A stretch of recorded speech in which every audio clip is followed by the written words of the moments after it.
Afternoon, everyone. Joe Conkley in the shop. We're here at the Elderly Instruments Repair Shop live on Facebook today for a little roundtable discussion that we've been batting back and forth a couple little titles. My first idea was, how many luthiers does it take to put in a light bulb? Well, only one, but the other three guys have to stand around and say, hey man, that's not the way I do it. But we are thinking about there's more than one way to skin a cat, as long as you get a cat without any skin at the end. So either way. But the point being is that there are you can take different approaches to get to the same result.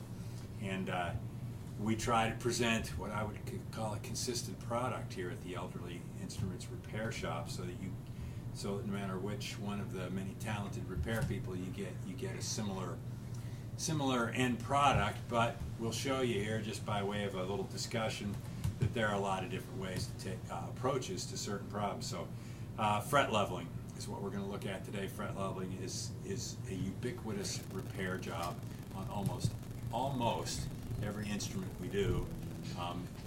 There is some, you at the very least have to consider the frets and how well they are leveled and crowned and polished and seated and all those things. So of course there are a couple of different approaches that one could take. So we're going to start with me.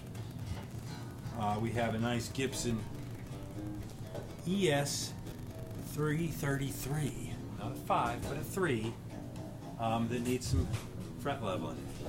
You can see there's a bit of fret wear there, grooves from the strings, but this is a well done fret job or fret installation, in that the frets are seated very well and appeared like they were quite leveled, and it was well prepped when the frets were installed. But we're just gonna, the first thing that I'm gonna do a little bit of is the actual leveling of the frets. I'm gonna take a flat file. I have 3 different sizes: the short one, the medium one, and the long one, which allow me to get at a smaller or larger number of frets at the same time. I'm trying to keep the tops of the frets all in the same plane. And so usually on the first 5 frets is where a lot of the wear will occur, because that's where you play the most. And so I usually take my shorter one and attack that wear first. I lay it right on top of the frets. Notice I go in one direction and pull it back, as opposed to scratching back and forth. It's better for the file stays sharper that way for the longer run. So I am trying to attack a more specific area, this fret wear that is up here on these first few frets, and I'm just laying it on there, not a ton of pressure, and just moving it across the chops. What I'm doing is taking the top crown of that fret and flattening it out, taking that wear off and eliminating those grooves that are in there. So I usually start with that short one a little bit, and then once I get most of the wear out, go back and attack it like this. You'll see that I have my capo on here right next to the nut. Ideally, I would prefer to take the nut off, so that when I do that stroke, forward stroke, I can go well past the first fret. Many times you'll have a nut that has no other reason to come off, especially if it's on a Gibson instrument like this, where the shelf for the nut is quite distinct and fairly deep, and the end of the nut is finished. You can see the red paint right there, and the golden color is the clear lacquer that is yellowed over time on top of that. I'd rather not deal with removing that nut if I don't have to. So one way that I do it, we'll see what other people do, is to do that. And so at this point, I've got 3 of our other repairmen. I got Mike Hainerhoff and Stretch Reinsmith and Shel Croce all available to give you their takes on this. Anybody want to chime in on how they might do this leveling thing, or a tool they might use for this part? I see Mike has brought some tools over. He's got, Mike's first. He's got a couple of different levels here of a different sort.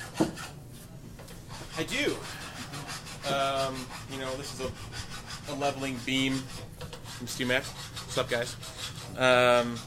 Which is it's a precision level, you know, so it's meant to be true and flat within a billionth of an inch or something like that. And it's got some nice weight to it too. I have one of those at my home shop that I've used for fingerboard leveling, and the weight is a nice thing in that it. I was talking about the more downward pressure you put on it as you're leveling, the more you can influence the neck and move it, so that you might influence how flat it is. But with this is a pretty long thing, and it's got well.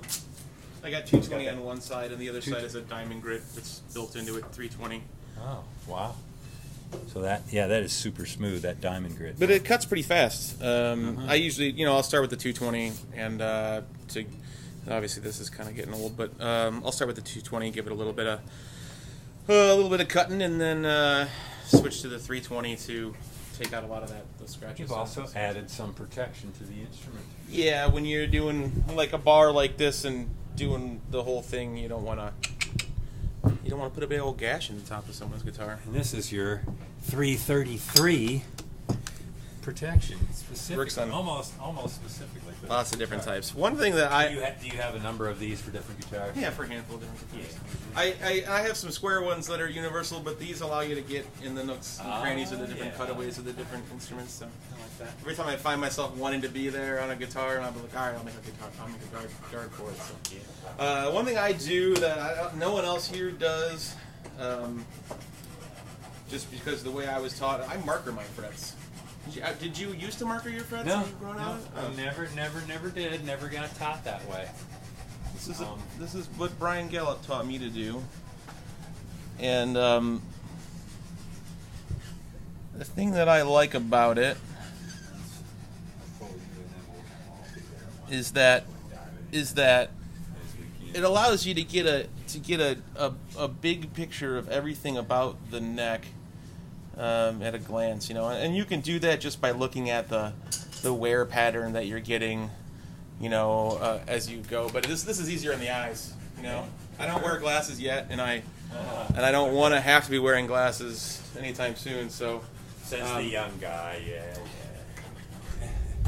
And when I do this, I always want to make sure I got the neck as straight as possible to start. And there's different ways you can do this, different tricks to put different amounts of relief into different parts of the neck. I'm not going to get into all that, but you know, what I get to see when I do this way.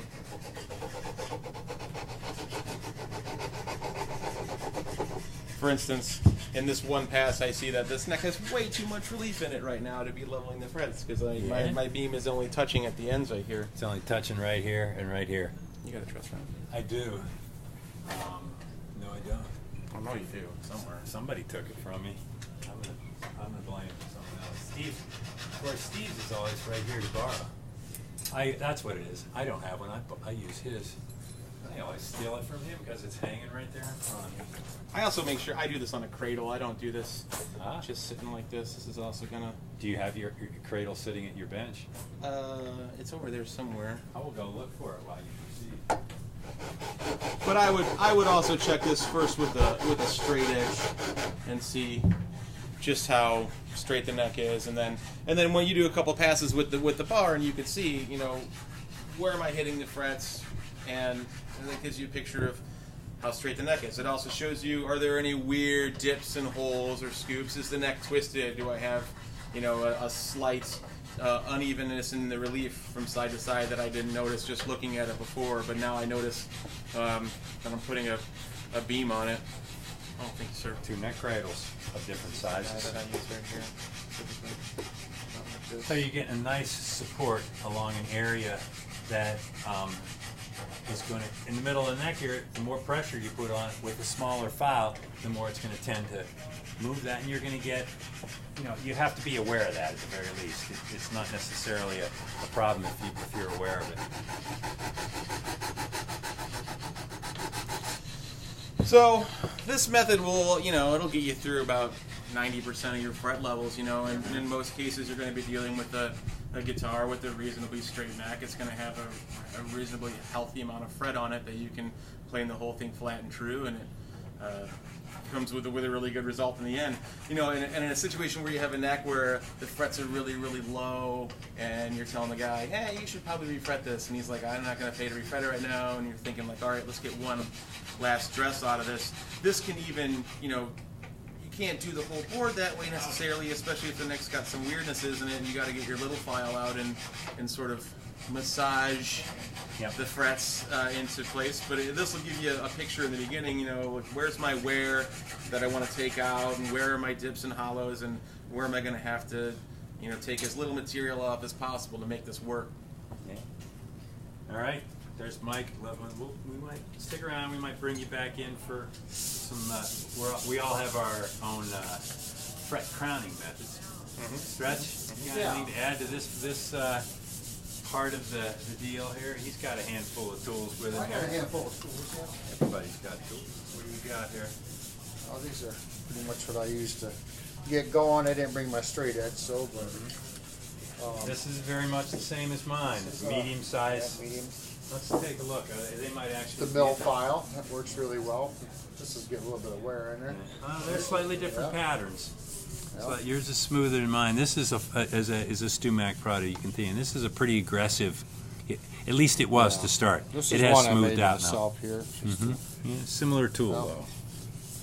So that I use once the neck is straight, check with a straight edge, and I use this to work on the frets. And so a lot of times you may have some oddities where it's kind of ramped up here at the end. When your neck is straight through here, sometimes you get a little kick up there, so you may have to work in this area a little bit more. Sometimes you get a lot of wear through here. It may even be to retain the height of the frets. It may be you want to replace these first 5 frets and level it into each other. If it's not too bad, you can kind of ramp it up into the higher frets so you're not lowering these too much. And you just want to take them down to basically the bottom of the dip that's in the frets. Yeah, so you're trying to remove as little fret as possible. Yeah. It brings up an interesting idea about the partial refret. It's always possible to do a partial refret, but the problem is if and for most guitars, like I said, that wear appears to be most right here. You might look at it and say, "Here's only really wear the first 5 frets." Right. But for sure, there is some wear in 7 through 9. A little bit, yeah. But so that means that at the where that transition happens between the last new fret and the first old fret is the problem area when you're doing a partial refret, and that's where you end up taking more material off the new fret than ideal. Than if you did all you got to get it down Yeah. to match the lower spot, otherwise it's just going to be bouncing on the taller fret in front of it. So, and that's where you start to lose some of the height of your fret. Yeah. So sometimes it's just better to replace the 5 frets. It doesn't cost too much more. No. And I have this right here, which has got some 400 sandpaper on it, and I like to run after I get them leveled down with this to the heavy work. Then I'll come back with this and puts very fine scratches in it that are perpendicular to the way the frets are running. So it puts lines this way, frets are going this way. And then when you have different files here for crowning, a fret like this, which is not too wide and has decent height to it, I have a Z file, which has a shallow angle on this side and a steep one on this side, and you flip it over, and it's actually the opposite. So you can work it back and forth. That's a fairly new thing. Yeah, it is a fairly new thing. As opposed to. So you can cut your Go ahead, you go first. cut your shallow angle here, and just cutting a steep one on this side, and you flip it over, and it's doing the opposite. Now I just turn the light off so I can see my scratches. Now I can see the center line and bring it right to almost touching like that. And then what's left, you can work out. I don't know if you can see that in the camera. Yeah, you can see that little center line going right down the center there. And then, So the Z file is different. If you look at the end, you can see the Z here and an opposite Z there on the end. Can you see that? And that's a diamond file, like most a- are these days. But Yeah.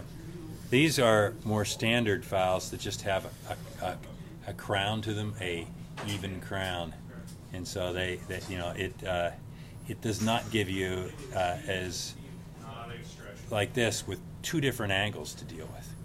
Yeah, no, Yeah. yeah. And sometimes a Z file, if you got a really low fret, really narrow low fret, or you have a really wide fret, it doesn't work out too well because it's not only it'll leave scars in a really wide fret, like on some old Gibsons and stuff, and it'll actually bottom out on the fingerboard Yep.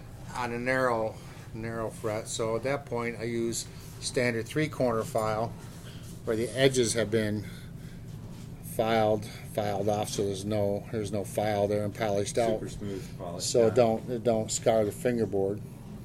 And basically, I'm trying to achieve the same thing that this thing does, where I'll start at a 45-degree angle and knock the shoulder off a little bit, like that. Kind of work it towards the center. Kind of got to be careful what's going on in the back of the file because it'll cut when you're not even expecting to. Then come on this side and do the same. And kind of run that into the middle. And once you get that like that, then you can just kind of come back and round those in with a rotating action like that. And then you can finish up with go through a series of paper, 400, 600 to 1,000 to 2,000, and then buff it out with some 4-aught steel wool. And it does that. And then again, I'm sorry, go ahead. No, I was just going to say. Oh, yeah. That this is I have a slightly different method for the fret crowning, which basically is the same outcome or concept Right. that Stretch is going for there. I've used, this is like a 3-corner file. It's called a cant saw file. It has, it's not a equilateral triangle like Right, that yeah. with 3 different ones, but it has these 2 steep angles on it here. I took that centerpiece and smoothed that up. I found that does very little to the fretboard when you don't cover it, but sometimes it depends on the fretboard. I can make a little more. So I've been using Yeah, fret guard, yeah. the fret guard from Stu Mac, where I set it on there in the same way, like this, but mine cut, and I'm doing this same sort of thing too. Oop, he already did that one. Let me pick one that's not done. And starting to recrown that file, take that small centerpiece and do it, but I can also change the angle of that by doing this too.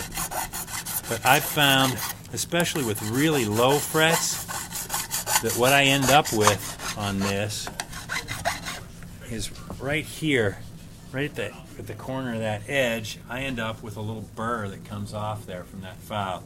So then I go to this one, which is a super fine file with smooth edges. This one I can lay on the fretboard.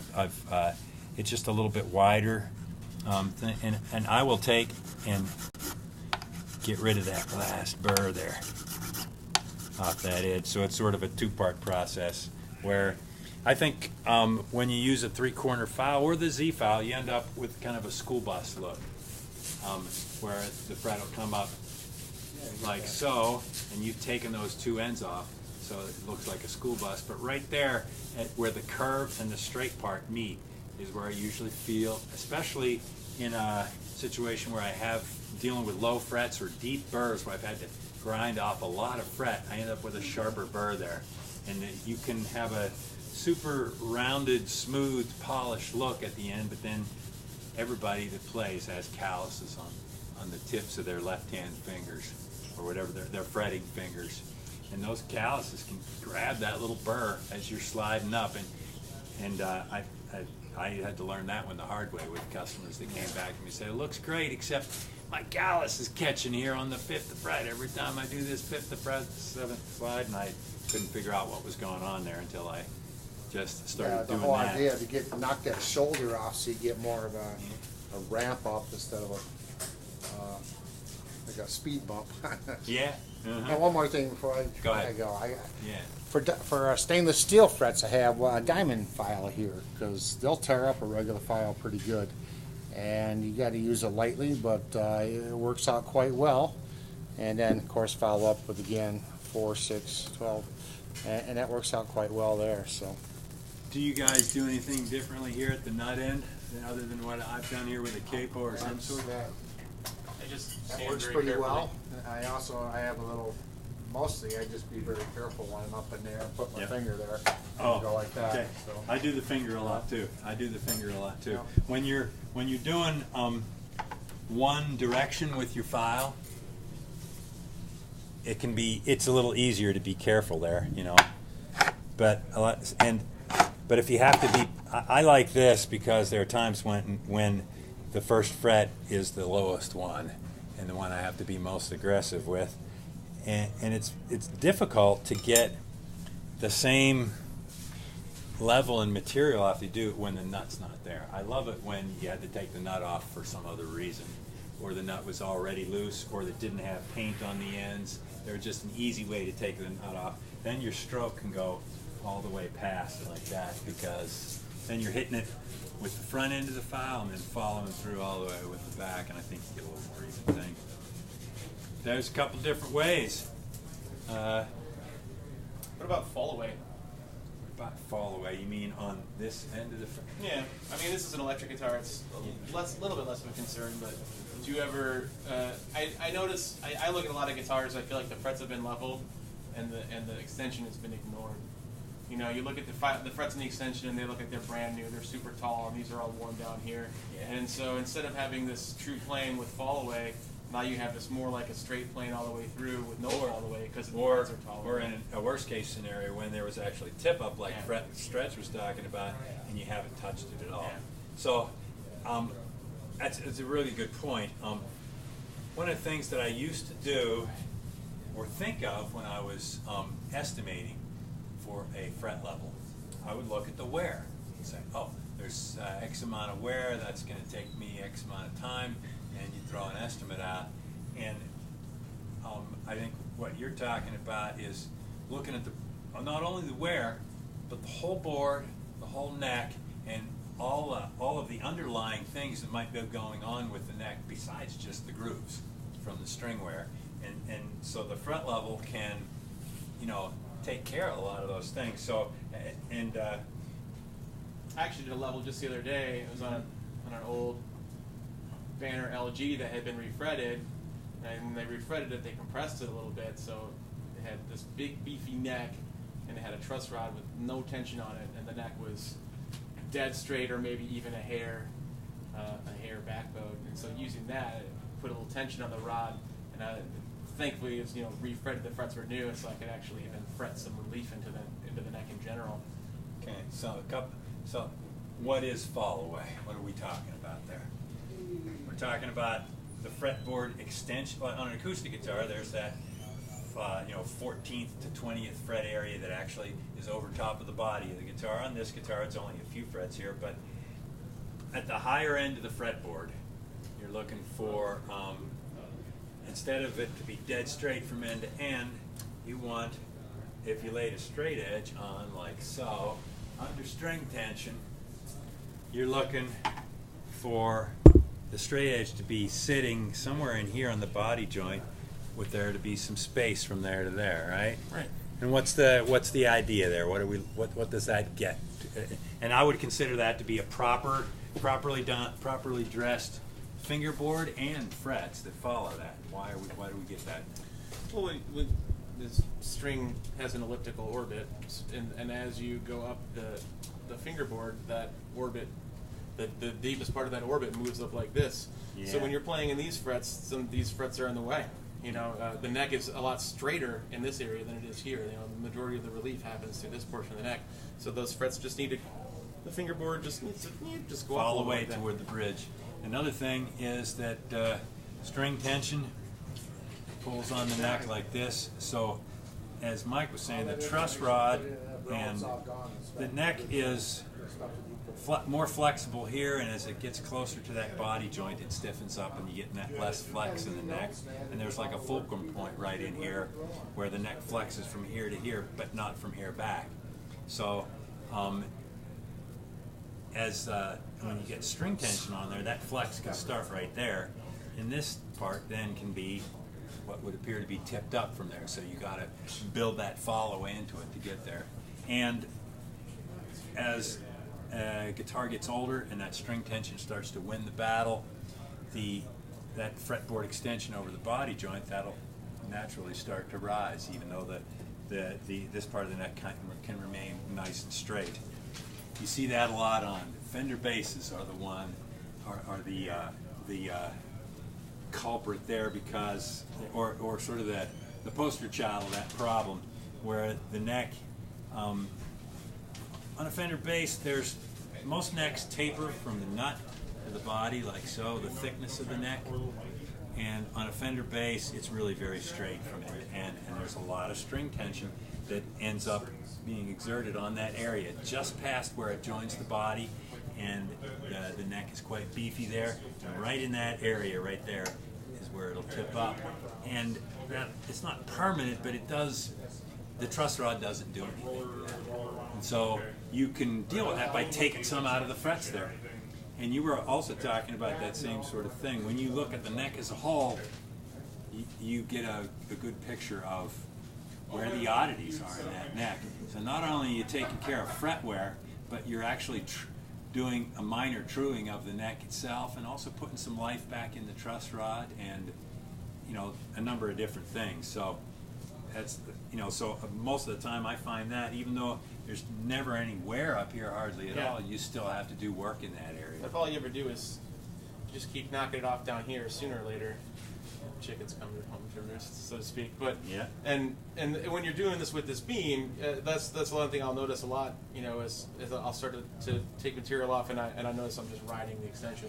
Is the frets, because it's tipped up a little bit also, and all the previous fret levels it's ever had, nothing's ever been taken off there, and so a lot of times I'll take my little guy and I'll just build the relief right into it first, and then I'll do the rest of the board. Again, you noticed all three of us had different size leveling tools, so that you can get more specific with the smaller ones, and that's the same way. That's what I would use this for. It's just to grind off that area up here. I see that a lot on mandolins, where the extension, which is usually floating over the body down here, is fine. There's some fall away built into that, and but right at the body joint, or right past the body joint, like in this area is where sort of right there in front of that dip right past the body joint, and those areas right at the thing need to be ground down so that the leveling that you're doing will truly have them all level.